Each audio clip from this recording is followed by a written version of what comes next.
ပြောလို့ရှိရင်ကျွန်တော်ဒီနေ့မှာကျွန်တော်တို့နေရာပြောညီကိုနေရာပြောရကိန်းတော့ Minecraft ဘောနော် Minecraft အထောင်းနာဘောအဖြတ်မိလိုက်တဲ့ဒါပေမဲ့တောင်းဘောဖြတ်မိလိုက်တဲ့ဟာမှာဘော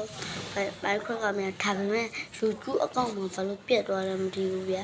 အဲကျအခုတော့ YouTube ကနေဘောကောလေးပြန်ရတော့ဘာလို့လဲကျဘောကောပြန်တော့ပြောနေတပည့်ကျော်ဗီဒီယိုအမြဲတမ်းအကောင်းဆုံးဒေးဒေးနေရရင်ကျွန်တော်နှစ်ပုတ်လောက်တင်နေအဲ့လောက်ကြီးပြောဒီဘာလဲYouTube ကောက်ယူအဲ့လိုအမြဲတမ်းတင်နေ YouTube ကောက်ထဲမှာအားလုံးတခုတည်းမတင်နေ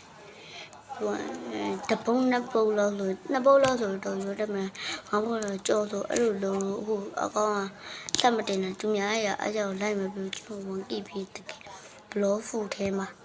ဘလော့ဖူမလို့ပဲကျွန်တော်ဖေးအကောင်းကြီးဖေးဘယ်ကလေးဖေးကျွန်တော်ဒီဖေးပြီးမဟုတ်အကြောင်းလို့ကျွန်တော်အတက်ငယ်တယ်ဆိုကျွန်တော်တကယ်ပမေးတန်ရှိပဲကြောလာတာနော်အဲ့လိုပဲတတာ